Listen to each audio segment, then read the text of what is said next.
amigos? Bienvenidos a este nuevo programa. Yendo un poquito más allá de una entrevista que hicimos en su momento, en la que, bueno, yo fui el primer gratamente sorprendido, porque, bueno, para mí, y tengo que decirlo así, para mí es la mejor entrevista que he hecho en mi vida, sinceramente, por la sorpresa que me llevé, por el contenido de esa entrevista y por la calidad de la persona a la que entrevistamos, ¿no? Así que quería hacer una actualización y ir un poquito más allá, a ver hasta dónde nos quiere contar.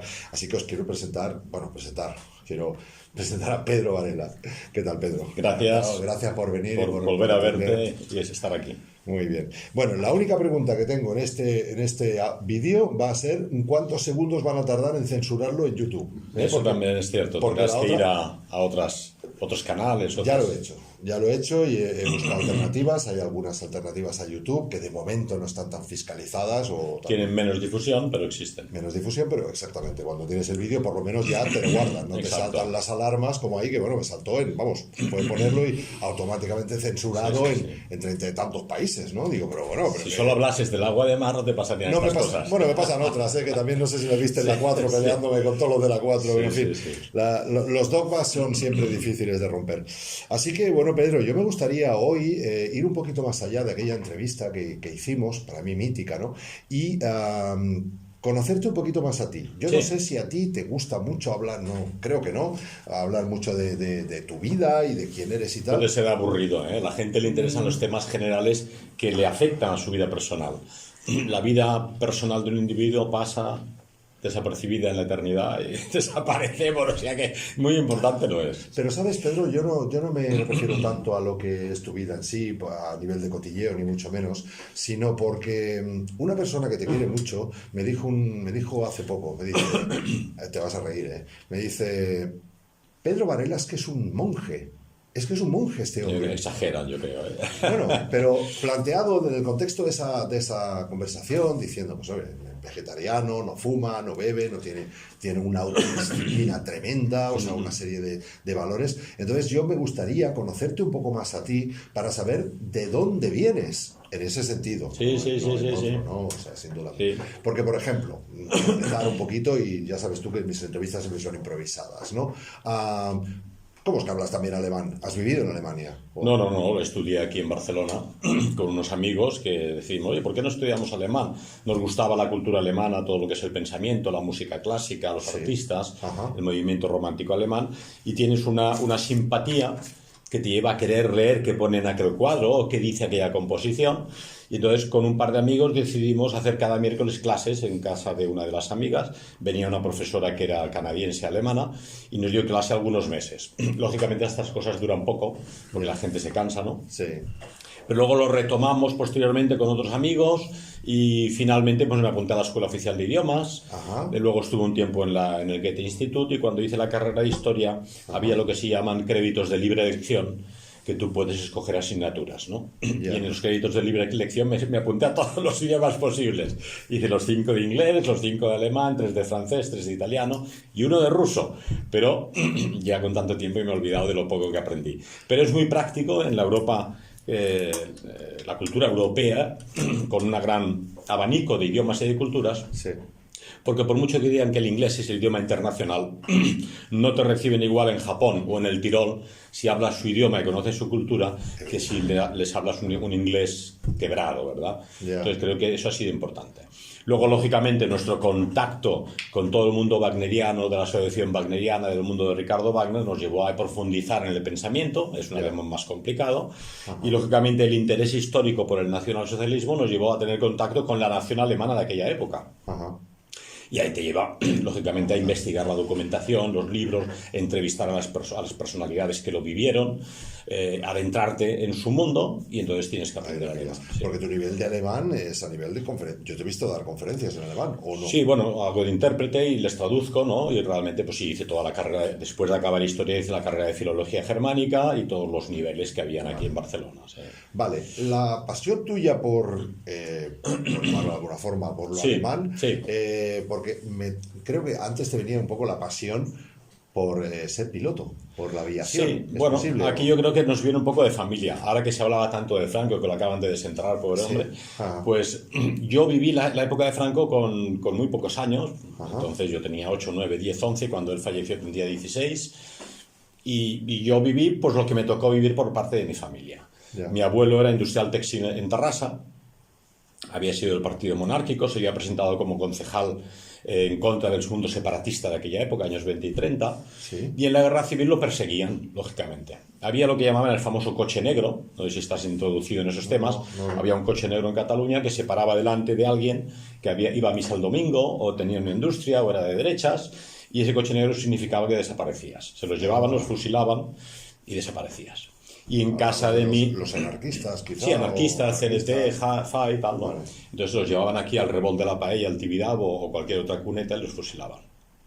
Ahora que se habla tanto de los muertos de las cunetas, hubo muertos en todas las cunetas. Pero en cualquier caso, lo que ocurrió entonces es que mi madre vivió aquello. Vivió que el coche negro se paró delante de casa y se llevó a su papá. Entonces, esto te marca realmente. Ellos habían pasado una guerra civil mucha hambre, ¿no? Me hablaba, por ejemplo, que comían las tortas del tío Nelo, no había huevos, entonces unos sobrecitos con harina de maíz, tortillas del tío Nelo. Farinetas, exacto. decían mis padres. Y guardaron una lata de lenteja los 3 años casi hasta el final de la guerra y cuando la abrieron reventó podrida, que dejó toda la casa hecha una pena. En cualquier caso, el coche negro que paró para detener a mi abuelo, el Pedro Geis Bosch, que en Tarrasa, si vais, hay la famosa casa Geis, que es donde él vivía mi madre y tal. Yo había ido a buscar libros, muy interesantes, por cierto, aquella casa. Geis es alemán. Sí, es de origen alemán. El que llevaba aquel comando aquel día para fusilar al señor Geis era un famoso gitano, ahora no recuerdo el nombre, que tenía la cara cortada, y cuando lo iban a fusilar dijo: al señor Geis no lo fusila nadie. Porque este señor iba a la fábrica de mi abuelo a pedir, y mi abuelo siempre le daba algo. Dinero, pan, lo que pidiera, ¿no? Mi abuelo además era un ejemplo porque se levantaba a las 5 de la mañana y a las 6 estaba en la fábrica con el bocadillo bajo el brazo. O sea, la gente le tenía mucho cariño, aunque le llamaban el príncipe porque iba siempre de punta en blanco, ¿no? En cualquier caso, cosas del destino. A mi abuelo no lo fusilaron, pero evidentemente las simpatías de mi abuelo, o sea, el papá de mi mamá, eran favorables a Franco. Ellos recuerdan cuando entraron las tropas moras de Franco, que traían plátanos, no habían visto un plátano, muertos de hambre después de 3 años. El primer duro de plata que tuvo se fue a comprar una ensaimada de nata, porque habían pasado mucha hambre realmente, ¿no? Entonces ahí había una simpatía. ¿Por qué? Los nacionales eran amigos de los alemanes. Y realmente cuando Franco en el año 36 envía a Bayreuth, precisamente a los festivales wagnerianos en Alemania, pide ayuda a Hitler. Y le considera la situación y dice: bueno, de acuerdo, les podemos ayudar con material de guerra y algunas unidades militares. La guerra civil se ganó gracias al coraje de las tropas españolas, a la profesionalidad del ejército profesional frente al caos de los militares de la República, pero evidentemente también a la ayuda italiana y especialmente alemana, ¿no? Entonces, la simpatía hacia los alemanes era genérica en la España nacional, ¿no?, de la época de Franco. Ya. Y en mi caso, en casa, yo recuerdo que siempre mi madre pues, hablaba con admiración de ellos, por una parte por el apellido, que se pierde en la noche de los tiempos, porque ninguna de las hijas de las 4 hermanas Geis se preocupó de averiguar de dónde venían estos alemanes. Parece ser que es de la época de los carlistas. Creo que hay un cuartel en Gerona, si habéis estado, en el casco antiguo, se llama Cuartel de los Alemanes. Sospecho que es de la época del enfrentamiento entre Austrias y Borbones, ¿no? Pero en cualquier caso vinieron familias alemanas y una de ellas fuimos nosotros. Vale. Entonces, como la genética no perdona, pues la simpatía te queda.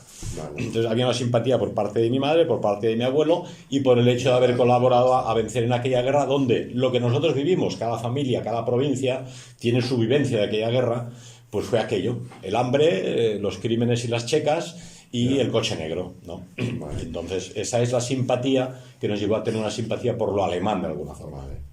El punto de referencia en tu vida quizá era tu abuelo, por lo que me has contado. Bueno, mi abuelo lo conocí poco, en un par de ocasiones o 3, con uso de razón, de pequeñito más veces, sí, pero ya falleció relativamente joven, con 60 y pico años. ¿Tu padre siguió esa línea o...? No, mi padre es una línea absolutamente diferente, porque mi padre eran españoles originarios de Cantabria, de la zona de Castillo Pedroso, que era un balneario que era de la familia. Se ve que un bisabuelo se lo jugó en un casino en París y se quedaron sin balneario, pero en cualquier caso los Varela emigraron a Filipinas cuando Filipinas todavía era colonia española. Y mi abuelo era médico militar en Manila. De forma que toda la familia Varela nació, mi padre incluido, en Manila en 1918. Ajá. Y entonces los españoles no de las colonias, de las provincias Sí.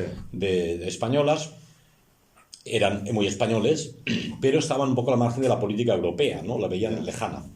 Lo muy curioso es que mi padre, cuando volvió a España, venía normalmente de Filipinas a estudiar a Madrid, la carrera de ingeniero químico, luego la estudió aquí en el Instituto Químico de Sarriá. Cuando estalló la Guerra Civil, él se va a Italia como estudiante, y lo que sí recuerdo por parte de mi padre, que era muy americanófilo, muy favorable a los norteamericanos, porque cuando él vino ya, Filipinas es la provincia norteamericana, Ya no se habla español en Filipinas. ya no se habla, ni siquiera intramuros, nada.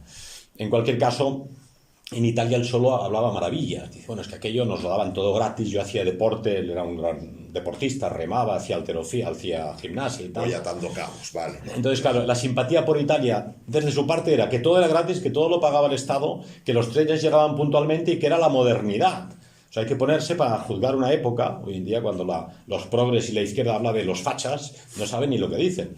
Pero claro, el fascismo en aquella época era algo ultramoderno, era una idea totalmente nueva. Lo clásico era el marxismo, que era del siglo XIX, y el liberalismo capitalista, que era también del siglos anteriores. El fascismo aparece en el siglo XX.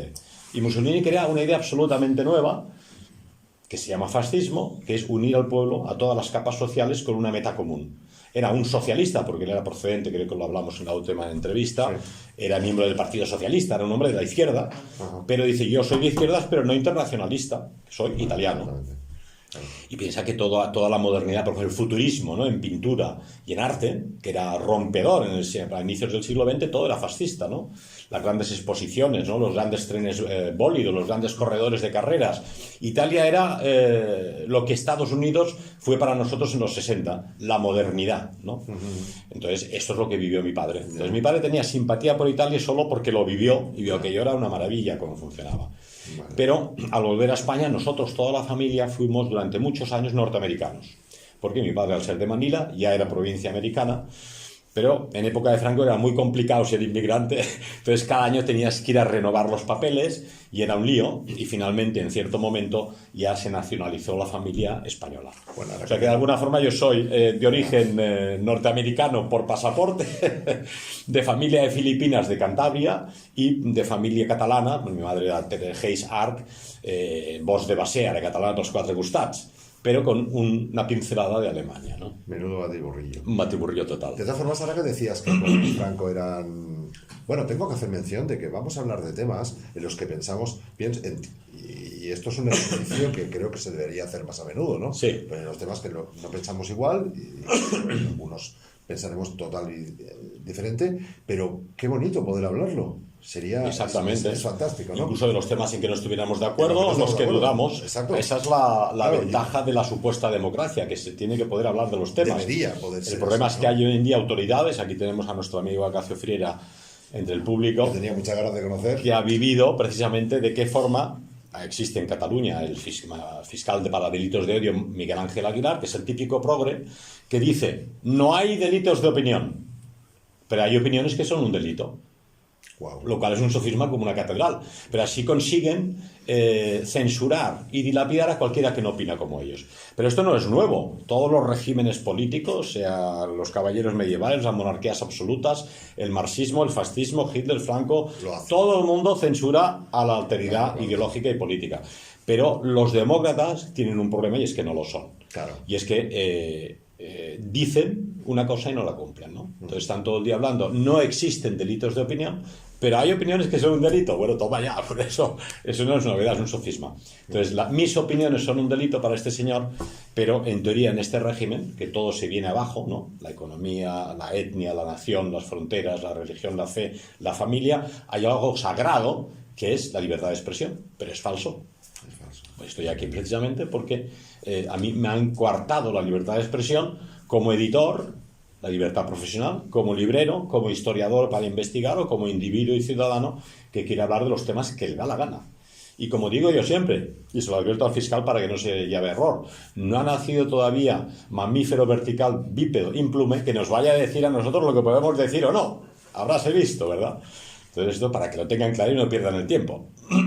Bueno, te hacía este previo un poco porque comentabas que, por ejemplo, en el época de Franco la inmigración era muy difícil, ¿no? Sí, sí, nosotros siendo de origen español, pero con pasaporte norteamericano, Ya os costó... había un control tremendo porque éramos extranjeros, claro. Vale, pero yo recuerdo hace muchísimos años, yo creo que era bastante jovencito, cuando trajeron a un montón de filipinos y filipinas. Sí, para el servicio doméstico y tal, porque son muy eficaces. No sé si fueron 100.000 que trajeron. Sí, ¿no? muchos, así, muchos, ¿no? sí. La verdad es que tienen muy buena fama, como muy trabajadores y Sí, muy de confianza. Sí. Vale, pero esto estaba Franco todavía. No, esto es posterior, a los 70. Vale, Franco murió en el 75, ¿no? Vale, Sí, es que no recordaba la cronología. Bueno, un poquito más de ti. Tú eres deportista. Bueno, y lo he intentado ser toda la vida, eso también me viene de familia, en casa mi padre lo tenía claro, no se fumaba ni se bebía, ¿no? Alguna hermana, éramos 7 hermanos, fumaba escondida, mi padre que tenía la nariz como yo prácticamente, pues lo adivinaba, pero a mí me quedó que lo de fumar era un error y era una estupidez. Creo que una vez los compañeros del colegio, como siempre, me dijeron, prueba esto, tosí como un energúmeno, no lo volví a probar nunca más. Dije, qué estupidez gastarse el dinero en esto, ¿verdad? La verdad que sí. Entonces mi padre era un gran deportista, ¿no? Había sido campeón de remo, había salido en los periódicos porque él intentaba hacer una marca que era ir remando de Alicante a Mallorca con un esquif de A1, ¿no? Wow. Y por una insolación, bueno, concretamente había un yate que era el yate de los jueces, que controlaba los tiempos y tal, se estropeó el motor y volvió a Barcelona. Y él continuó remando, le dio una insolación, se desmayó y apareció en la isla de Tabarca. No sé si la conoces, es una isla que hay enfrente de Alicante. Ajá. Allí había un farero y su esposa que lo estuvieron cuidando a cuerpo de rey. Pero en los periódicos aparecía el filipino campeón de remo ha desaparecido. Mi madre con 7 niños, ¿sabes? Claro. Tuvo mucha paciencia, la verdad. Y entonces apareció finalmente, lo descubrieron allí y se salvó el del tema. Pero había este ambiente del deporte y yo desde muy pequeñito con él había hecho montaña, ¿no? Enseguida cuando alpinismo, volví... ¿no? ¿Has hecho bastante? Bueno, bastante alpinismo. Seguimos haciendo ahora con los camaradas españoles y alemanes y tal, alpinismo en verano y pirineísmo. Y luego hemos hecho muchas veces remo, hemos hecho campeonatos de remo y tal. ¿Vegetariano? Sí, vegetariano por amor a los animales. Yo esto lo comentaba en un libro que se ha publicado recientemente, que la mayoría de vegetarianos, cuando yo me hice vegetariano en el año 74, lo eran porque querían vivir eternamente. Pero eso es una batalla perdida de antemano, porque te mueres igual, ¿eh? O sea, yo creo que comer carne o comer lechugas al final da lo mismo. El ser humano es omnívoro y lo importante es que coma material biológico que pueda digerir, ¿eh? Entonces, si te... Sí, lo que estarías de acuerdo que lo que se come ahora no es lo bueno. No, eso está claro, pero es evidente que los esquimales en Groenlandia no les puedes alimentar con lechugas porque se nos mueren. Nos tienen que comer grasa de focas, ¿no? Y en cambio los aborígenes de las Islas de los Cocos, como les des un potaje asturiano, revientan, ¿no? Entonces la comida va adaptada un poco al clima y al propio cuerpo humano, ¿no? Se sabe, por ejemplo, que en Europa, los del norte de Europa beben mucha leche, muchos productos lácteos, pero el 30% de los españoles tienen intolerancia a la lactosa, sí. Porque no hemos estado tantos miles de años consumiendo productos lácteos como ellos, ¿verdad? Yeah. Entonces no puedes adaptar a todo el mundo la misma alimentación. Pero lo que era el vegetarianismo ético, que llamo yo, sí. A mí me lo explicó Jorge Mota, que era el presidente de CEDAVE cuando yo ingresé. Ajá. Que le pregunté, ¿y tú por qué eres vegetariano? Me lo explicó. Estábamos allí en el local muchas horas y pues tienes toda la razón. La parte ética, no la parte de salud. La parte ética. Vale. Entonces me lo explicó muy claro. Hay una escena en el Parsifal de Ricardo Wagner, no sé si lo conoces, es la última ópera que escribió, que ya es una ópera más religiosa y cristiana, digamos, donde Parsifal es un chico asalvajado y asilvestrado en el campo que caza, ¿no? Entonces se adentra en los territorios de los caballeros del Santo Grial que custodian la Copa de Cristo. Y él pues caza un cisne y el cisne cae muerto y los caballeros se lo echan en cara. ¿Pero qué has hecho? ¿Qué te ha hecho de malo este pobre cisne? Tenía bebés y ahora no van a tener a su mamá. Volaba hermosamente, quería solamente pasear por el lago. ¿Tú qué has ganado matándolo? Y él en ese momento despierta y dice, pues tienes toda la razón, y rompe el arco, ¿no? Entonces, un poco esa es la idea. A mí esa idea me despertó y dije, ¿yo por qué tengo que matar animales para alimentarme si puedo vivir sin matarlos, ¿no? Entonces, esa idea parsifaliana, que es muy wagneriana, de la religión de la compasión. Tienes que tener compasión por los demás, por las personas, absolutamente cristiano, pero también por los pequeños amigos que nos acompañan en este mundo y que te van a acompañar de por vida, ¿no? Entonces, Dios dice, haced la naturaleza de los animales vuestros, pero también dice respetarlo porque es parte de la creación. Entonces, alguien que maltrata un animal, sea un borrico, sea un cordero, sea un perro, es una mala persona. Esto lo dice Schopenhauer, que por cierto es el que influenció en Wagner para que Wagner se hiciera vegetariano también los últimos años de su vida. Y esta influencia de Schopenhauer, que le venía de haber estudiado el budismo, que influenció en Wagner y que influenció a su vez en Hitler, que era profundamente wagneriano y schopenhaueriano. Durante la Primera Guerra Mundial, Hitler en la mochila... Era también vegetariano, sí, Hitler, ¿no? Llevaba en su mochila El mundo como voluntad y representación de Schopenhauer, ¿no? Y esta influencia de Hitler fue la que determinó a Mota, a través de Wagner, Schopenhauer y Hitler, a hacerse vegetariano, y yo igualmente a través de los cuatro, y desde entonces. Pero he de decir que tampoco hay que llegar a un punto fanático. Yo recuerdo, poco antes que falleciera mi madre, que con todo el cariño me hacía todavía potajes vegetarianos, pero yo era muy maniático, y si había una aceituna con anchoa no me la comía, y si había ensaladilla rusa con atún tampoco, porque había muerto. Pero la pobre señora me cocinó allí una cosa vegetal, pero había espumilla, a mí me dijo que había cerdo, no me la comí. Y se murió poco después. Siempre pensé, qué burro eres. Si te lo hacen con cariño, claro, la compasión está en comerte lo que te ofrecen, no en no ser vegetariano a rajatabla, ¿no? Si te sirve de algo, otra persona que admiro muchísimo, el doctor Ángel Gracia, sí, conozco muy bien, estuvo en mi casa a tiempo, sí, decía, discutiendo un poco con los crudiveganos, o sea, gente que opina y sí, bueno, sí, tiene sí, su parte, ¿no? De que a los 42 grados pues muere la vida. Sí. Con lo cual, pues si algo lo cocinas a más de 42 grados le has quitado todo, ¿no? Las vitaminas, claro, la pero vida. Me acuerdo de una frase que fue lapidaria, ¿no? Que se le quedó mirando así, que a veces él decía, una cara de tonto bien administrada da unos dividendos importantes. Y se quedó así mirando y dijo, entonces la naturaleza se equivocó con la depredación. Nos quedamos todos así. Digo, wow. Forma parte, en el momento en que caímos del paraíso, hasta ellos sufren por culpa de nuestro pecado. Decía la filosofía, en ese sentido, que los animales están también deseando la redención de la humanidad. Porque en el momento en que el ser humano sea redimido, tampoco ellos sufrirán. No los cogeremos, no los torturaremos, no los mataremos. Si piensas la de vacas y animales que hemos torturado, matado, asesinado, troceado para ponerlo en un plato junto a un tomate y una lechuga para que quede más mono. Pero al fin de cuentas es un animal que ha sufrido mucho. Sí. Es una barbaridad. Pero en cualquier caso, el tema vegetariano, en prisión, por ejemplo, no me quedó más remedio que comer pescado, porque el primer mes que llegas en prisión, fuera la prisión de Klagenfurt, o la de Viena, o la de Steyr, o Briansk, o la Modelo, o la Roca, tú tienes que comer el menú que hay allí, ¿no? Pero tú has estado en todas esas, ¿no? Sí, tengo una buena colección de prisiones. ¿En serio? Sí. O sea, que no va como los aviones, ¿no? Por favor, los vegetarianos que... No. O sea, eso puedes, digamos, alguna ventaja tiene la inmigración, prácticamente la mitad del personal de los habitantes de las prisiones hoy en día son inmigrantes, no son españoles, aunque esto... ¿Y dan cerdo? Claro, ese es el tema. Entonces sí que hay un menú especial para musulmanes. O sea, para los musulmanes sí. Sí, pero para, sí. Bueno. Entonces te apuntas al menú musulmán, con lo cual pues ya tienes otras posibilidades. Y luego si te portas bien y eres un preso correcto, ahora ya sí que te puedes apuntar y al cabo de un tiempo, porque las cosas de palacio van despacio, toda la burocracia va hacia arriba a las oficinas, la autorizan, no la autorizan, ya hay un menú vegetariano. Pero el primer mes o los primeros 2 o 3 meses tienes que comer lo que hay, entonces comes pescado, comes lo que hay. Y esto lo he repetido, yo recuerdo en Alemania, la primera vez que comí después de 30 años de vegetariano, fui a entrevistar a una señora de la Hitlerjugend, que había sido jefa de la Hitlerjugend y quería saber su biografía y su vida. Y me dijo, yo sé que usted es vegetariano, por eso le he hecho salmón. Y yo pensé, si le digo a la señora que ha estado cocinando toda la tarde y la pobre tiene 85 años, que no, y me comí el salmón. ¿Te acordaste de tu madre? Me acordé de mi madre. Sí, y esto pues me ha ocurrido un par de veces más, ser invitado en casa de gente que te quiere mucho y por hacerte una deferencia se pasa la tarde cocinando y te hace un besugo. Pues. Yo les digo, mira, como lo que tiene hojas, lo que tiene ojos no. Ya está, exacto, acabas es más complicado. Sí. Oye, ¿estás casado? ¿Tienes hijos? No, yo soltero. ¿Soltero? Sí, tuve una novia que al final no se decidió porque mi vida es muy complicada, como puedes comprender, económicamente y socialmente y vitalmente, entonces no nos sentimos, tenemos una gran amistad y nos llevamos muy bien, tenemos una hija preciosa con la que, digamos, tenemos un trato excelente, pero nunca llegó a querer casarse conmigo y así ha quedado la cosa. O sea que nunca... Sí. Nunca. Por eso digo que tan monje no soy. Vale. No, él lo decía en el sentido de la voluntad, la fuerza de voluntad, la disciplina. Bueno, yo creo que forma parte de nuestra forma de ser, de la cosmovisión del mundo, de lo que se ha llamado los fascismos europeos, es un poco la espartanidad. Es decir, no gastar por gastar.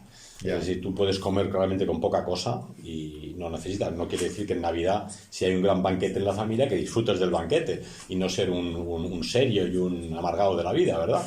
Pero en la vida normal, si puedes sobrevivir con un coche de segunda mano, ¿por qué gastarte un dineral en un coche nuevo que a los 2 años vale la mitad y que se va a pinchar igual que el viejo, ¿verdad? Y si puedes ir con trajes que tienes de hace 10 años solo porque han pasado de moda, ahora esta chaqueta es nueva, pero en general si llevas chaquetas viejas puedes presentarte igualmente en una entrevista sin problema, ¿verdad? Conocí a una señora una vez que en un molino, en Málaga, Sí. en un molino, y tenía 2 vestidos. Sí, Decía, yo no entiendo para qué las mujeres tienen tantos vestidos si solo tenemos un solo cuerpo. sí, exacto. Sí. Y la señora tenía toda la razón Toda del la mundo. razón, sí, O sea, sí. uno y otro para mientras se lava, pues pones el otro. Sí, ¿no? como el millonario que tiene 15 coches, solo puedes conducir uno al final, ¿no? Y cuando te mueres los dejas los 15 aquí. Entonces, No hay bolsillos. no hay ¿eh? bolsillo, sí. Entonces te libera un poco espiritualmente, es decir, las propiedades y el acumular cosas en esta vida no hace sino hundirte en el agua. Es decir, si tú quieres nadar y tienes muchas cosas, te vas hundiendo, te cuesta más nadar. Entonces, a más ligero vayas por la vida, mejor. Es cierto. Para ti y para la vida espiritual también, ¿verdad? Entonces, el mundo en que vivimos actualmente es un mundo que nos ha materializado, nos ha hecho materialistas en grado sumo. Siempre lo somos un poquito, ¿no? Somos alma y cuerpo. O como dice el amigo Bochaca, somos mitad fantasma, mitad cerdo.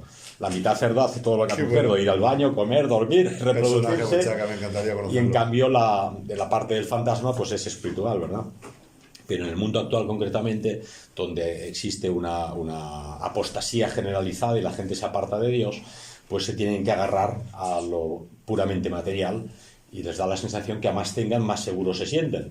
Pero luego te encuentras que en los países más civilizados, donde más poseen y más modernos, el índice de suicidios es tremendo, ¿verdad?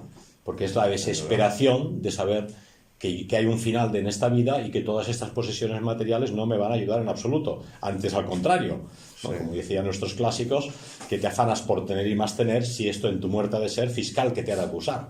Es decir, a más tengas, peor para ti. Entonces, libérate de ellas. A mí me ha ayudado mucho el fiscal Aguilar porque se me llevó el dinero de casa, me ha liberado, me bloqueó las cuentas bancarias, me dejó sin un duro, me ha quitado la librería y la editorial, me lo ha quitado absolutamente todo. Pongamos su foto. Exactamente, entonces él sin querer me está ayudando a mí a tener una vida espiritual más afinada. Qué bueno tu sentido del humor con algo Hay que que tenerlo, no sí. tiene ninguna gracia, ¿no? Sí. Oye, tu perro me encanta. Lo único que no me gusta del perro es el nombre que se llama igual que yo, Rex, ¿no? Sí, O sea que- ha sido coincidencia, pero, Pero es un tío estupendo. es un tío estupendo, Ahí te das ¿no? cuenta que ellos son parte también de la creación. Guapetón. Sí. Muy bien. Última pregunta así un poco de ti para, en fin, no tampoco. ¿Cuál es tu situación ahora mismo? La ¿Tienes- situación jurídica, quieres Sí, decir. jurídica. Bueno, como sabes, el 7 de julio de 2016 se llevó a cabo esta operación contra Librería Europa, Ediciones Ojeda y las 2 secretarias y 2 amigos. Sí. Y en mi casa. Se llevaron Sí. 15.000 ejemplares otra vez y todos los ordenadores nuevos que acabamos de comprar, con lo cual nos dejaron sin instrumentos de trabajo. Normalmente, esto lo hemos explicado ya en alguna otra entrevista, una instrucción dura unos 6 meses. Es Sí. decir, investigan quién es el culpable, dónde está el cuchillo, dónde está el cadáver, pues es culpable o no culpable, ¿no? Si es complejo, porque hay huellas que no se consiguen descubrir, o se ha encontrado otro cuchillo, otra escopeta en un pozo, Sí. pues se puede añadir 6 meses más. Ajá. Pero lo que ha hecho aquí el fiscal para delitos de odio es ir añadiendo 6 meses hasta cumplir el tope máximo, que son 3 años, que se cumplieron este 7 de julio. O sea, la instrucción, es decir, lees los libros Sí. para ver qué autor, en qué párrafo y qué línea es culpable de un delito, Sí. ¿no? O se me hacen a mí culpable de algo que ha escrito otro. Caducó el 7 de julio de 2019. Tengo entendido que nunca nadie había entrado en prisión por editar un libro. Eso es así? es así, una ¿no? medalla. Soy el primero. El primero. Primer editor y primer autor y primer librero.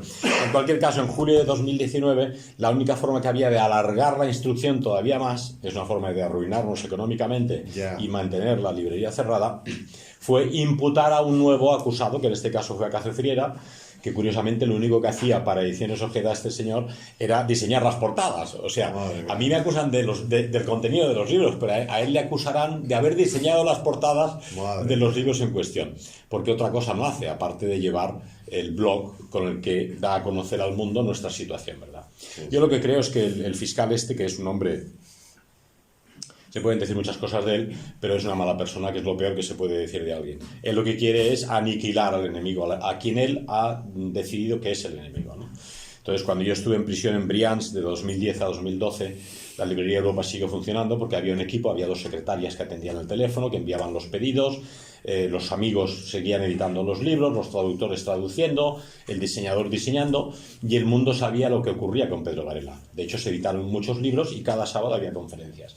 Lo que hizo fue imputar a las 2 secretarias para bloquearlas y darles miedo y meter miedo, lógicamente, a cualquiera que colabora con Pedro. ¿Y han tenido ellas repercusiones? Lógicamente están imputadas, tienen que ir a firmar cada mes al juzgado y la condenada nos caerá a todos, a los 5, ahora ya 6. ¿No hay forma de luchar contra eso? Bueno, vamos a verlo. La instancia, Ahora cuando he estado en prisión en La Roca, sí.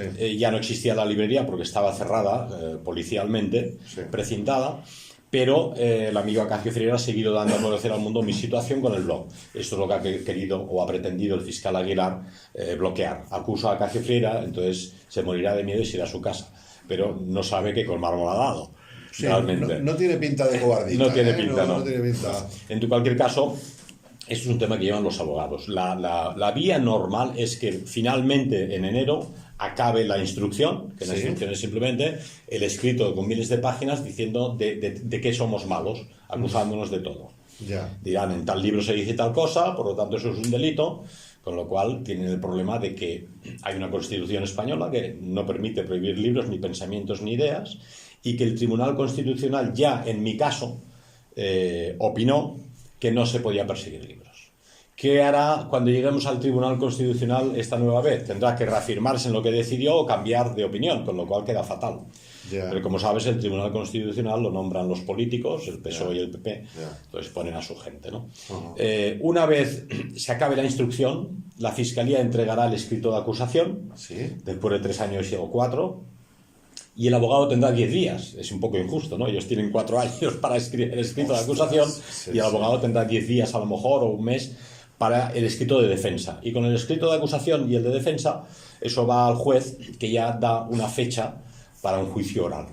Normalmente eso pues son otros 6 meses hasta que la justicia tiene tiempo, ¿verdad? ¿Entonces esto será en Barcelona quizá? ¿O? Sí, esto será en primera instancia en Barcelona. Ajá. Y entonces normalmente la experiencia demuestra que las primeras instancias, el juzgado penal de primera instancia, te suele condenar, porque a fin de cuentas, ¿qué quiere un juez que empieza, una chica jovencita que empieza? Pues prosperar en la carrera, ¿no? Entiendo. Y si el fiscal pide algo, pues se lo doy al fiscal, porque si yo aparezco en la prensa diciendo que he declarado inocente a este señor, que tiene fama de ser el malo de la película, bueno para mi carrera no es. Nadie se lo va a decir por teléfono, pero lo entiende fácilmente. Entonces de ahí se puede recurrir a la audiencia provincial, donde ya hay 3 jueces, y la decisión se divide, se diluye entre 3, pueden decidir de forma quizá un poco más ecuánime, aunque no siempre es así. Y si la pena es superior a 3 años de prisión, si no, no se puede. Si es más de 3 años de prisión, entonces se puede recurrir al Tribunal Supremo, donde ya es un tribunal con muchos jueces, donde la decisión también es mancomunada, de verdad. Pero tú has estado en preventiva, quiere decir, ¿tienes tiempo ya hecho? No, porque consideran que eso es de otros casos. De otros casos. O sea, el caso de 1996, en el que secuestraron 20.900 ejemplares y todos los ordenadores, era contra la librería Europa. El caso de 2011 era contra Pedro Varela por haber editado el Milucha de Hitler, que por cierto han editado media docena de editores en España. Eso te quería decir. ¿Nadie más lo ha editado? Sí, media docena de editores lo tienen editado sin problema. ¿Ninguno está imputado? Ninguno está imputado. Y en toda Europa, en todos los idiomas. Posterior a tu... Anterior y posterior. Anterior y posterior. Y en toda Europa. Sí. Media docena has dicho, en España, y posterior. En España solo, ninguno está imputado. Ninguno solo está Pedro imputado, Varela. efectivamente. Bueno. Porque consideran lo que se ha dado en llamar derecho penal de autor. El derecho penal de autor, para que lo entiendas, es que tú tienes un código penal y se te aplica la ley a ti o a él o a quien sea, seas moro, seas gitano, seas sueco, ¿verdad? El derecho penal de autor, para que lo entiendas, un ejemplo fácil, en época de Franco, si faltaba una manzana y solo estabas tú y un gitano, es muy probable que condenasen al gitano, porque la mala fama, el pasado, el historial, a ver quién ha robado la manzana, el gitano. Eso es injusto. Y la jurisprudencia occidental considera que el derecho penal de autor no tiene cabida en nuestro ordenamiento jurídico, ¿no? Pero eso es precisamente lo que el fiscal Aguilar quiere volver a imponer. Es decir, si 5 editores publican el Milucha de Hitler, lo hacen como editores. Pero si el editor Pedro Varela publica el Milucha de Hitler, lo hace porque odia a todo el mundo y quiere que leyendo el Melucha de Hitler la gente mate gente. Esa es un poco la idea. Entonces, a mí me condenan por haber editado el Melucha de Hitler en base a los derechos de autor, que ya no existen, pero entré en prisión porque el fiscal exigió al juez que, además de la multa económica que tuve que pagar, había un delito de odio. Entonces, que tenía que entrar en prisión. Yo entré en prisión en La Roca por eso solamente, ¿verdad? Y eso es derecho penal de autor, que la jurisprudencia occidental no la admite porque es injusta, es aplicar una misma ley con diversos baremos según quién eres tú. Claro. Con lo cual no todos somos iguales ante la ley. No solo, desde luego, ante la ley actual no somos iguales y nosotros menos que otros. Sí. Y la última pregunta dentro del bloque así rápido de quién eres. No, bueno, más o menos quién eres. Sería hacerte una pregunta que siempre es difícil de contestar. Sí. Bueno, en clave de humor, ¿qué vas a ser cuando seas grande? Pues seguir siendo lo que soy. Es decir, la ¿Qué gente... objetivo tienes tú? ¿Qué realmente objetivo tienes? Estoy seguro que alguien como tú tiene muy claro dónde quiere ir. Bueno, yo creo que vivimos en un mundo convulso todos, nosotros, Sí. que está cambiando muy rápidamente y lamentablemente no siempre para bien, ¿verdad? Estamos viviendo la disolución de las naciones, la disolución de las fronteras, la disolución de las identidades nacionales, la disolución de la familia, de las creencias, de la fe. Y en esa gran batalla estamos todos implicados. Es decir, estamos en el frente, nos guste o no. Sí. Nos va a tocar decir y hacer algo, ¿no? Entonces, Dios da a cada uno unas posibilidades, ¿no? Ajá. A alguien le da la posibilidad de tener una sensibilidad artística y diseñar portadas que venden y que marcan y que otras personas saben escribir muy bien, como el amigo Bochaca. Otros hacen una labor investigadora como tú en los medicina alternativa y natural. Y yo pues he tenido la escuela de lo que fue CEDADE, Sí. en la que me formaron para poder escribir y poder hablar. Y eso es lo que hago. Vale. Entonces yo personalmente soy editor y mi intención es seguir siendo editor y publicar libros. Si el juez decide que no puedo hacerlo, pues bueno, ya nos quejaremos al Tribunal Constitucional a ver qué decide, ¿no? Pero profesionalmente seguiré siendo editor y a nivel humano yo creo que hay que seguir luchando de puertas afuera en ese mundo por todos los valores que defiende la gente de bien. Porque en el mundo actual se está arrastrando por el barro todo aquello que la gente respetaba, ¿verdad? Entonces, todo aquello que la gente respetaba ha de ser defendido nuevamente y alguien tiene que decirlo. Entonces, nosotros formamos parte de esos que, como hemos repetido hasta la saciedad, defendemos el bien, la verdad y la belleza. Entonces, si tú defiendes el bien, la verdad y la belleza, y en tu caso además añades la salud natural, pues ya estás defendiendo, ya estás en el buen sector del frente, ya estás en el lado correcto. Pero si estás luchando para que los niños sean sexualizados con 3 años, para que los chicos de 15 años se emborrachen y se droguen, o para que los hombres sean perseguidos solo por el hecho de ser hombres, o para que las mujeres no puedan tener niños porque tienen que salir a trabajar por 1.000 euros o por 1.500 euros a cualquier empresa, ¿verdad? Estás equivocado, ¿no? O porque quieres acabar con las libertades de las personas de expresión, de pensamiento y de opinión, estás en el lado equivocado. Entonces, nosotros tenemos que decirlo, ¿no? Escuchaba un programa ahora de un amigo argentino que recordaba un colegio, creo que fue en España, no, fue en Inglaterra.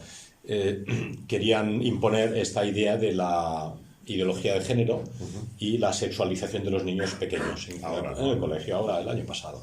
Terrible, terrible. Claro, había allí musulmanes, ¿no? Que es las ventajas, como decía, de la inmigración. Y fueron ahí a hablar, oiga, a mis niños no les expliquen estas marranadas porque nosotros no. Oiga, no, que esto viene desde el gobierno, es una decisión de Estado y es por ley. Todos van a ser educados en el mismo sentido. Oiga, no lo hagan porque si nos cabreamos, vendremos y les mataremos a ustedes.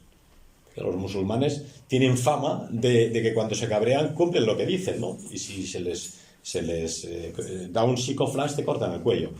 Lo que ocurrió es que ese colegio al día siguiente retiró la asignatura porque dijeron, mejor la retiramos porque estos van en serio. Claro, tú y yo no lo vamos a hacer, somos cristianos, no estábamos por ahí matando a nadie y no consideramos la lucha sangrienta de este modo. Pero realmente hay personas que intentan deformar moralmente a nuestros niños que necesitan que alguien les diga hasta aquí has llegado, por aquí no pasamos, ¿no? Nosotros hasta ahora solamente no, ya votaré en contra a un partido que esté en contra, luego todos los partidos están a favor, o ya me quejaré en una carta a los lectores en los periódicos, y al final no sucede nada. A estos musulmanes les han hecho caso. Quiere decir que hay que luchar. No te digo que haya que sacar la cimitarra, pero hay que luchar. Hay que plantar cara, hay que ir a los colegios, hablar con los directores, con los profesores, y que estas marranadas, si quieren, que la hagan ellos en su casa, o el ministro en su casa con sus hijos, pero que dejen a los demás en paz. Dejar a los niños en paz. Exacto. Sin duda. Pero qué buen detalle, ¿no? Curiosamente, ¿no? Un detalle, sí, pero solo es posible entre una cultura ajena a la nuestra. Claro. Pues que si quieras que no, pues vivían en la Edad Media hasta no hace tanto, y tienen un lenguaje, unos instrumentos para el diálogo que son más contundentes que los nuestros. Yo te digo. Bueno, yo creo que si ahora hablamos de algunos temas estaremos tan de acuerdo. Si hablamos de ideología de género, si hablamos de Blanca-Lergi, si hablamos de aborto y otros temas, seguro que estamos 100% de acuerdo, ¿no? Con lo cual yo les hablaría, digamos, me gustaría poder hablar contigo de las cosas en las que no me cuadran. Ya. Entonces, vaya por delante como premisa de que un poco me abriste los ojos entre tú y algunas personas más, de que, porque yo siempre he sido no de izquierda, sino a la izquierda de la izquierda. Como Mussolini, vamos. Y al final resulta que me entiendo con gente de otro abanico parlamentario. Jamás lo hubiera pensado, ¿no? Sí. Entonces, claro. Yo creo que lo importante es no etiquetar tanto a las personas. También es verdad. Claro, al final sí, lo que hay es buenas y malas personas. Yo al final digo, sean de un partido o de otro. Yo siempre digo, yo soy músico. Y ahí me quedo. Exactamente. Pero bueno. Entonces encuentras buena gente entre los votantes de todos los partidos. Sí. El problema es la élite política. Ahí es donde puedes encontrar más aprovechados y más gente que no es tan buena como pensamos. Vale, entonces, yo sé que no estaremos de acuerdo en el tema, por ejemplo, de Cataluña, y en el tema quizá también de lo que es ese Franco cuando entró. Antes has comentado, ¿no? Sí. Que, bueno, pues cuando Franco entró y tal. Sí. Hombre, yo tengo entendido que Franco entró, y corrígeme si me equivoco, Sí. ¿vale? Entró pero con un ejército que eran extranjeros. Sí. Quiero decir, si una persona entra en un país con un ejército extranjero, me estoy metiendo de huello aquí y tal, ¿no chirría un poco? Bueno, esto no es exactamente así. Primero, para juzgar una época del pasado como historiador, siempre has de ponerte en aquel momento. Ajá. Cómo era la sociedad en aquel momento, cómo eran los ejércitos y cómo había evolucionado aquella guerra durante 3 años. Piensa que cuando... Aquella guerra, bueno, la guerra civil. Estaba ya la guerra cuando entró. Sí, claro. Él entró en Barcelona cuando venció, en enero del 39 prácticamente, al final de la guerra civil, ¿no? Pero cuando él entró en España, ¿Cuándo? digamos, desde África... No, pero no vino a Barcelona directamente, tuvo que atravesar toda la península ibérica primero. Entonces tú hazte la idea que la República tenía el ejército regular, tenía la aviación, tenía la marina, tenía la industria y tenía todas las ciudades. Vale. Franco tenía el ejército de África con 4 camellos y un par de aviones que le había dejado Hitler. Bueno, pero 52. Pero no eran nacionales. No, no eran entonces de aquí. traía las tropas de África que eran marroquíes. Piensa Sí. que, pero política y administrativamente, Sí. el Marruecos español era España, hasta que se independizaron. Vale. O sea, eran Sí, españoles de sí. Marruecos. Vale, vale. Y ellos vienen como tropas auxiliares de Franco, pero evidentemente no eran la tropa de élite ni eran el grueso de las tropas de Franco. Estaba la legión, estaba el ejército, y ese ejército empezó pues por el sur de España, por Extremadura, avanzando hacia Castilla, ¿verdad? Sí. Pero cuando entran a Cataluña, entra todo. Entra el ejército nacional, eran los voluntarios de Falange, los carlistas Sí. y las tropas moras de Franco, ¿no? Que colaboraban con Franco. Entonces, yo sé que entraron los moros de Franco porque me lo explicaba mi madre, pero entrarían también todos los demás, ¿verdad? Ya. Entonces, no puedes decir que a Cataluña Franco la conquistó con las tropas extranjeras porque no es verdad. Los que entraban eran tan españoles y catalanes como los de Hablo otro de España bando. entera, no me había Sí, referido sí. a Cataluña. Y entonces eran, por ejemplo, aquí en Cataluña dio una gran cantidad de voluntarios al ejército de Franco. Tanto los que huyeron al inicio de la guerra civil como durante la guerra civil, ¿no? Entonces, en general, la población civil era encuadrada en el ejército republicano o nacional dependiendo de dónde vivías. Si la región que tú vivías era republicana, te enviaban al frente como republicano. Vale. Y si la región donde tú vivías era nacional, te enviaban al frente como nacional, al margen de tus ideas políticas. Pero lo que sí que es cierto es que conforme Franco avanzaba, en la retaguardia había orden. Se volvían a cultivar los campos, el trigo, los campesinos mataban al cerdo, en fin, había orden, no había más guerra en la retaguardia. Mientras que en el frente republicano, en la zona republicana, el caos era total.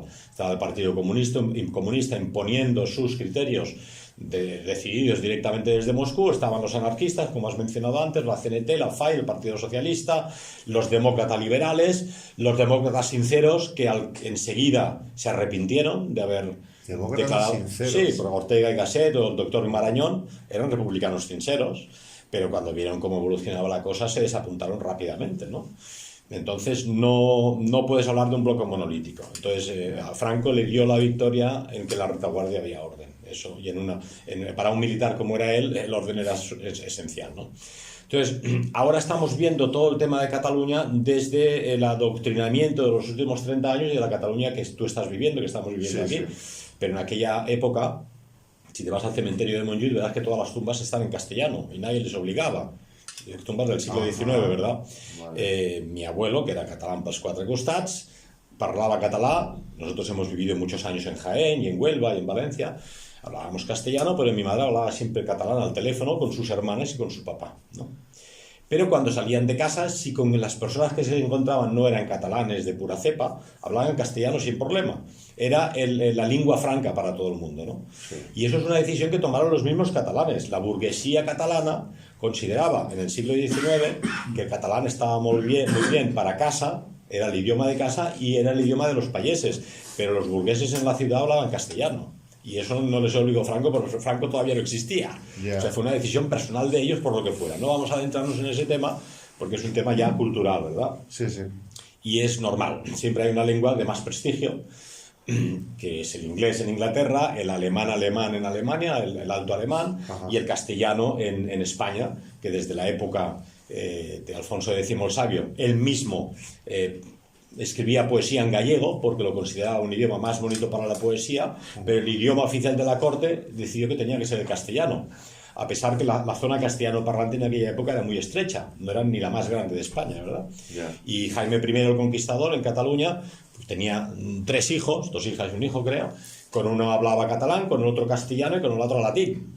Y los documentos de palacio eran en castellano, pues lo decidía él, nadie le obligaba, ¿verdad? Entonces el prestigio de los idiomas se impone por sí mismo y por el uso. Ahora se pretende que aquí se ha obligado a todo el mundo a hablar castellano a hierro y fuego, y eso no es así.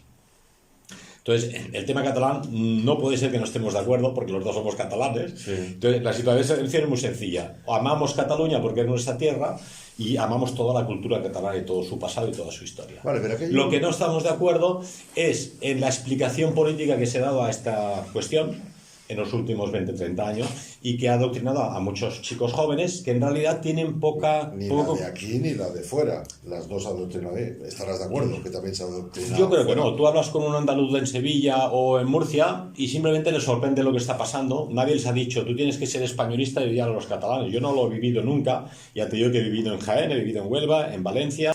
Y yo no he oído nunca a nadie que hablase en contra de los catalanes. Yo recuerdo en Huelva un profesor en el instituto que cuando te presentabas y tal, de Barcelona, sí, gente estupenda, era un gran admirador de los catalanes y de Cataluña y del ímpetu industrial catalán y de la cultura y de la modernidad. Éramos la región más europea de España, y yo recuerdo que iba por Andalucía con cierto orgullo de ser catalán porque éramos la región moderna, ¿verdad? Y próspera. Pues ahí discrepamos. Yo estuve 20 años siendo catalán fuera de Cataluña Andalucía, y me acuerdo de anécdotas muy curiosas, ¿no? Como por ejemplo, me acuerdo una vez era el Gitano, lo siento, ¿no? Era el Gitano, le estaba embargando el videoclub, yo vendía películas, mayorista de películas, y no me pagó, y bueno, pues con la gente judicial, ese señor, tú fíjate en los recursos que tienen los gitanos para decir insultos, son tremendos, tienen una facilidad tremenda. Dijo de todo. No, se quedó así, no sabía qué decirme, con cara de odio, y me dijo, catalán. Entonces eso fue para él un insulto muy grave, ¿no? Sí, ver, yo he pasado muchas cosas. Pero que tú eres un hombre con cultura, puedes reconocer rápidamente que este hombre lo que intentaba era insultarte porque habías embargado la tienda. Pero en realidad a lo mejor no conocía ni a los catalanes. Está claro. Entonces lo importante es no extrapolar casos individuales y personales a una causa general. Entonces lo que es evidente es que aquí en Cataluña ahora somos 7 millones, creo, ¿no? Porque de los 7 millones yo no sé si hay 3 millones que son del resto de España. Y luego los 4 millones millones de catalanes que haya, Sí. hay gente que tiene casa en Málaga y que tiene casa en Valencia de vacaciones, y luego hay sevillanos que viven aquí y trabajan aquí. Entonces, pretender dividirlos y poner pasaportes y fronteras a estas alturas es que es del género absurdo. En una Europa donde se están levantando las fronteras, donde ellos mismos dicen que no han de haber fronteras, y se produce este absurdo del catalanismo militante, que es multicultural y multirracial.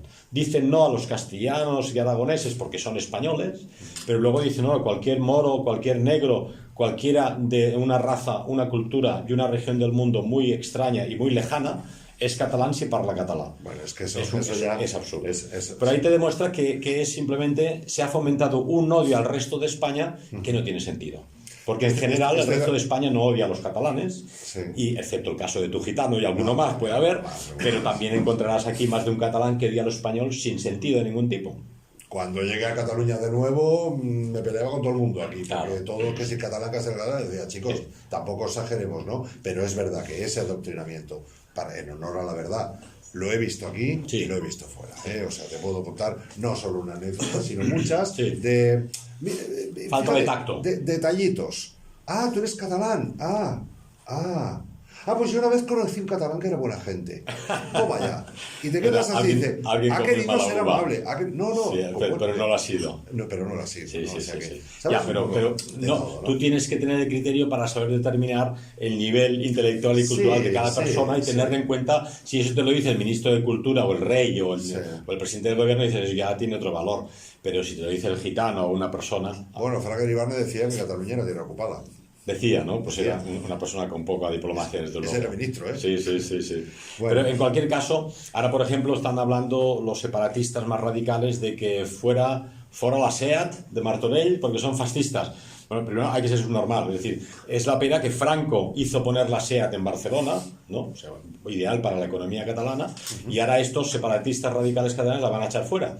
Claro, la SEAT son 12.000 puestos de trabajo directos. Ya ves. Y 12.000 más de empresas que fabrican piezas para la SEAT. Vale, Y cada uno de esos 24.000 que trabajan para SEAT tiene esposa y 2 niños. Ya ves. Son 90.000 personas. ¿Dónde les van a dar de comer en la Generalitat? ¿No? Entonces, llegar a ese nivel es absurdo absolutamente en pleno siglo XXI. ¿Verdad? Bueno, que esa es la parte que me chirría tanto del programa de la izquierda, que además coincide con el programa de los que opinan que Cataluña pues tenía que ser un Estado independiente, ¿no? Ahí está. Yo hay una controversia que veo aquí, porque he hablado con mucha gente que son nacionalistas españoles, Sí. y les he preguntado, ¿el nacionalismo es bueno o es malo? Claro, hoy en día hay dos palabras que son un insulto arrojadizo en los medios de comunicación: el populismo y el nacionalismo. Y el populismo también. Es decir, la ETA era nacionalista, en realidad eran marxistas, de puño en alto. Perdona que si no lo digo reviento. Sí. Qué buena la explicación, que además lo hice un vídeo corto que se ha hecho viral de qué es un nazi, que de la otra entrevista, y recomiendo a la gente que lo vea porque, Sí. vamos, magistral. Sí. Perdona. Bueno, pues entonces esto dicen que los de ETA son nacionalistas y en realidad son marxistas-leninistas, ¿no? Que utilizaban en época de Franco la bandera regional, vasca o catalana y tal, para luchar contra Madrid. Es decir, como no estaban permitidos los partidos políticos, Vale. los partidos, los contrarios al régimen de Franco, utilizaban la bandera independentista vasca. Pero de nacionalista nada, el nacionalista es el que ama su tierra, la protege, la defiende y la lleva a vivir en buena vecindad con los demás, ¿verdad? Entonces, ser nacionalista, ¿qué es? Un nacionalista es uno que, como sabes, la palabra viene de dónde has nacido, de nacer. Sí. Mi nación es donde yo he nacido. Yo amo los paisajes que he vivido, que he mamado, que he respirado de joven y de pequeño, ¿verdad? Entonces, esa es mi nación. Mis abuelos y antepasados que han construido las iglesias, las catedrales, los pueblos, el empedrado, durante siglos, ves bancales de olivos y de vides que a lo mejor han estado siglos para ser construidos. Todo eso yo no lo podría hacer, me ha venido dado de mis antepasados, de mi nación, por lo tanto tengo el deber de respetarlo, de cultivarlo y de intentar que permanezca en el futuro. Es mi nación. ¿Qué hay de malo en eso? Absolutamente nada. ¿Qué ocurre? Que las ideologías dominantes son el marxismo, disfrazado de progresismo, de izquierda, de lo que quieras, a final de cuentas un liberalismo de izquierdas, y el capitalismo liberal, que no tiene ningún interés en que existan las naciones, sino solamente la pela y el negocio, ¿no? Sí, sí, sí.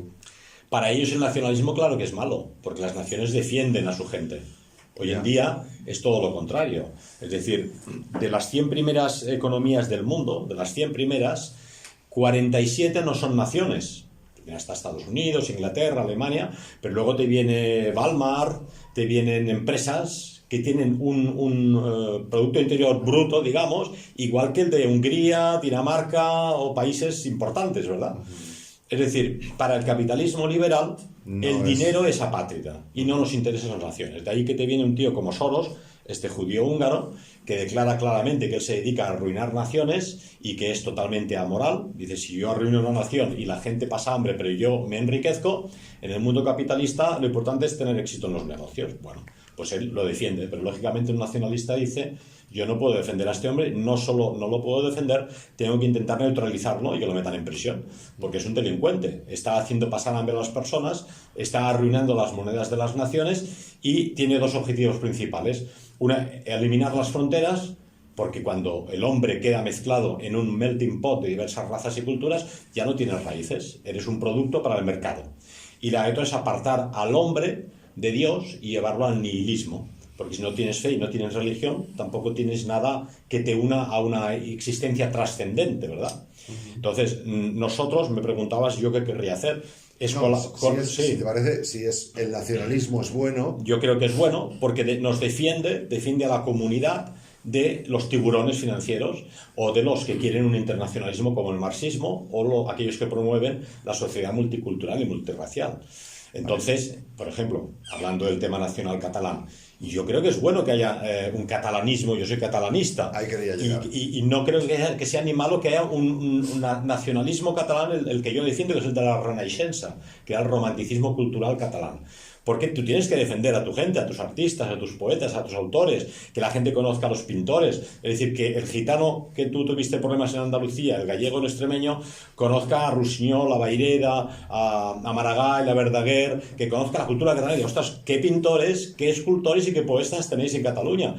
No los conoce fuera de Cataluña, porque los catalanes no nos hemos ocupado de enseñárselo. Tendríamos que haberlo hecho. Tendríamos muchas más simpatías en el resto de España y en Europa. No puede ser que se haya ninguneado por parte de otros. Habría que investigarlo, pero en cualquier caso habría que invertir en eso. No en negar la cultura del resto de España y crear aquí en Cataluña un estado multicultural y multirracial donde a las manifestaciones va gente con pañuelo, con turbante, indios sikhs, diciendo, volem la independencia, y este señor acaba de llegar de Nueva Delhi o de... Es una cosa absurda absolutamente, ¿no? Pero esto es lo que quiere Soros, ¿no? Y veía hace poco una entrevista con un tiburón de las grandes multinacionales que son lo que se llaman el chacal. ¿Sabes quién era el chacal, no? El asesino a sueldo, ¿verdad? Sí. Hay lo que se llama chacal económico, lo envían a un país y preguntan al presidente del gobierno, mire, nos interesa el petróleo y nos interesan las minas de oro, de diamantes o el metal que necesitamos para los teléfonos móviles. No, esto lo defiendo yo para mi pueblo y esto, si quieren ustedes pagan, pero... Dicen, entonces le ofrecemos tres posibilidades. Una, le enviamos a un paraíso que viva toda su vida él y su familia, le inundamos de dinero con una buena cuenta corriente y si no le decimos que acabaremos matándole. Y esto es lo que han hecho en muchos países de Hispanoamérica, donde han salido líderes populares realmente queridos por su pueblo, que cuando han querido defender el petróleo para los ecuatorianos o la riqueza natural para los países autóctonos, han sido asesinados con un accidente aéreo, envenenados o como tú quieras. Te modifican la salud. Exactamente, modifican la salud. Y cuando eso no funciona, envían al ejército. Porque al final el ejército norteamericano obedece a las grandes corporaciones norteamericanas.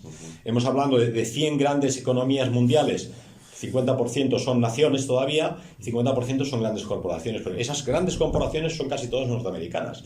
Entonces, si alguien no obedece, como el caso de Gaddafi o Saddam Hussein, y ya no funciona el chantaje ni decirle que le vamos a matar, envían al ejército y los aniquilan, ¿verdad? Entonces, ¿qué hacer con eso? Creo que es importante convencer a las personas, que es el deber que tenemos yo como editor, tú como periodista, de que hace falta llenar el corazón de las personas con el sentido de un sentido elevado de la existencia. Es decir, no estamos aquí solo para acumular bienes materiales y lo que acumula Pedro Sánchez, por ejemplo, en el gobierno, que es prestigio, éxito, posición social, pero eso no va a ninguna parte, ni para los españoles ni para él mismo a largo plazo. Pero le llenará de vacío, ¿verdad? Poder usar su Falcon para viajar a vacaciones, a fiestas de cumpleaños. Entonces, si llenamos a las personas con un sentido elevado de la existencia, se darán cuenta que todo lo que ofrece Soros y estos chacales de la economía y esto, el Banco Mundial o la Reserva Federal, es toda una trampa mortal, porque te aparta de tu existencia trascendente, que es tu fin último, ¿verdad? Entonces, yo creo que el jefe de una nación, además de defender la economía de la nación, el orden de la nación, defender sus fronteras con un ejército si somos atacados, ¿no? Los líderes del pasado tenían además una visión trascendente de la existencia. Podremos ser más o menos franquistas, yo no lo viví, era muy pequeñito, y habrá quien lo critique y quien no. Pero lo que sí que es evidente es que este señor no tenía ni líos de faldas ni cuentas bancarias en Suiza.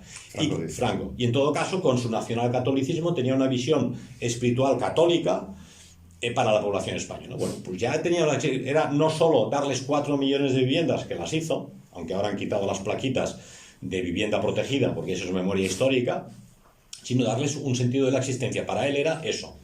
Luego tenías, el mismo Hitler hablaba de crear un Estado de alto nivel social y civilizatorio, y añadía, hemos de elevar a las personas hacia arriba, a ser posible a través de la alegría y la belleza. Imagínate qué bonito. Conseguir que el pueblo sencillo, además de pan, trabajo, autopistas, Volkswagen y vacaciones pagadas, tuviese un sentido de la belleza y elevarle a toda la masa popular hacia arriba. ¿Qué hacen hoy en día nuestros gobernantes? Nos hunden a todos en el barro, en el materialismo, en el hedonismo, en el consumismo. Entonces, tú puedes enseguida juzgar qué gobernantes, qué sistemas políticos son positivos o no, viendo a dónde conducen a la población. Tal como va la población española, va mal. Entonces, a mí me pueden explicar fantásticas cosas de la democracia, como es el logo sagrado, no se puede discutir. O sea, la democracia nadie sabe exactamente lo que es, pero si tú eres demócrata eres bueno, y si no lo eres, no eres bueno. Pero ¿qué es la democracia exactamente? Es lo mismo la democracia para Pablo Iglesias que para los de Vox, es lo mismo la democracia popular china que la democracia de la República Democrática Alemana, es lo mismo la democracia del jefe germánica de Hitler, que se consideraba un demócrata del jefe. No, no es lo mismo, ¿verdad? Pero lo que hoy tenemos, que llaman democracia liberal, la consecuencia ¿cuál es? El pueblo va peor, la nación moralmente va peor y sobre todo nos extinguimos.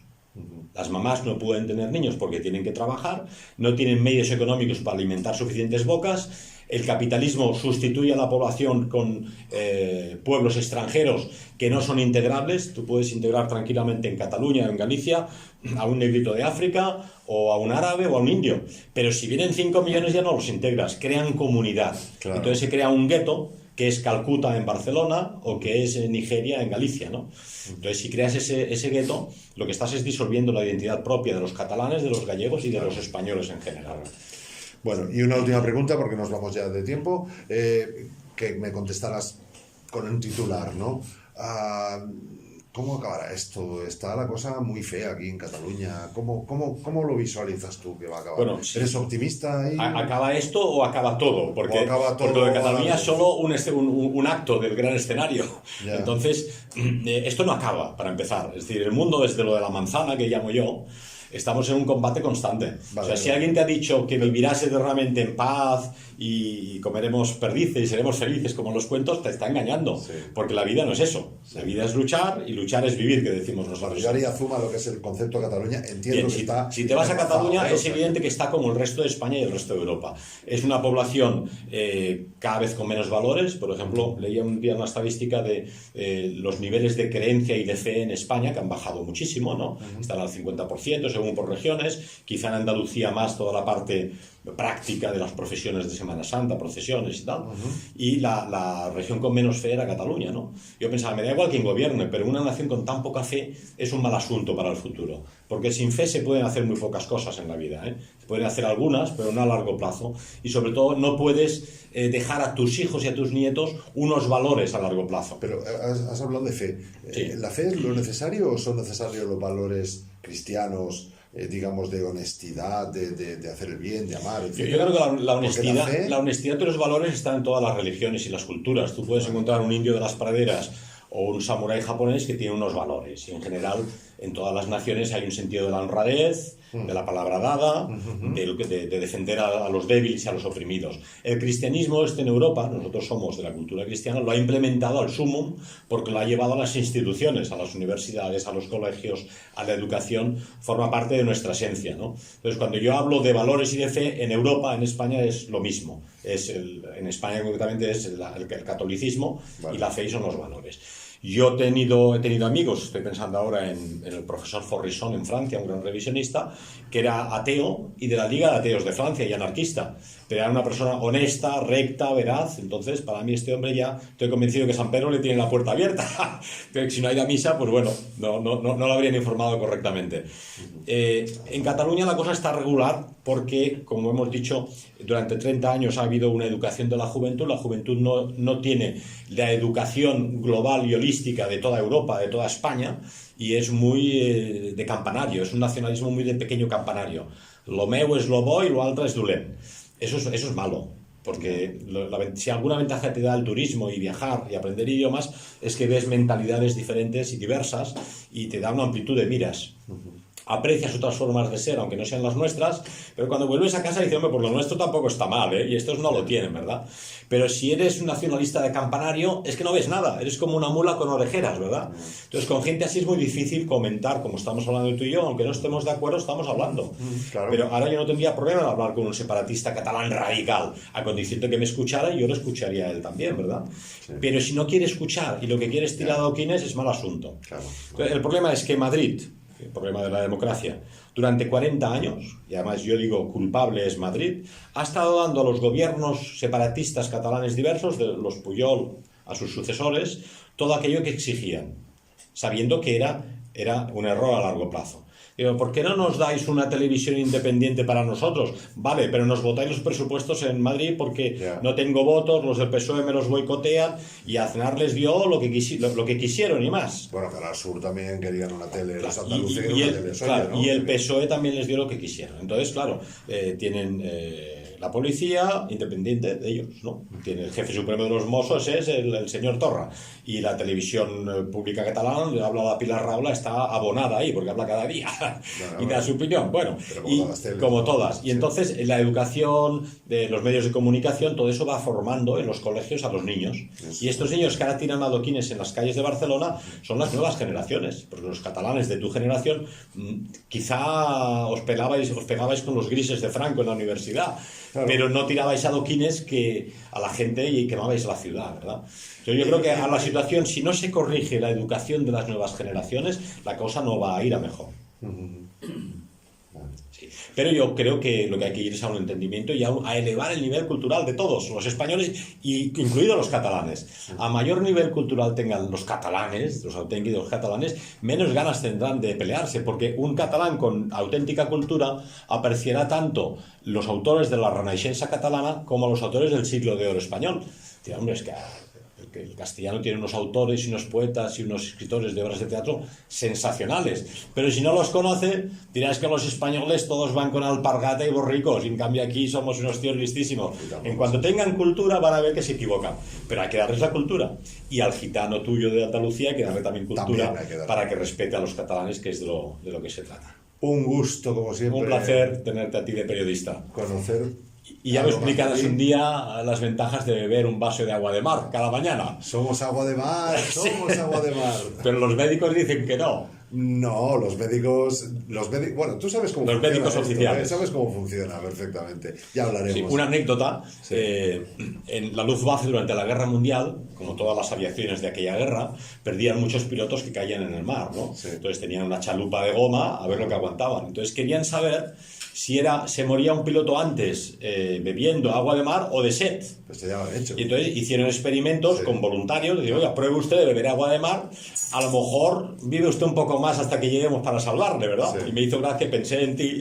Bueno, de los 200.000 náufragos que naufragan cada año en todo el mundo, solo sobreviven aquellos que finalmente beben agua de mar.